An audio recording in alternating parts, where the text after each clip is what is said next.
Good day, writers. We're headed to cross the Mississippi River and get home. And I got a phone call. Just a second here.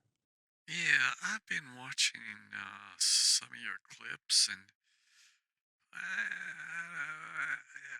just think it sounds like a bunch of mumbo jumbo, like you're speaking gibberish or something.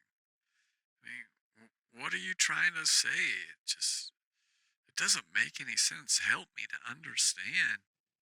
Fair enough, Spam. Think of it this way: your dreams, trying to connect the dots of what you think and feel, what you've sensed, what you've experienced in your environment.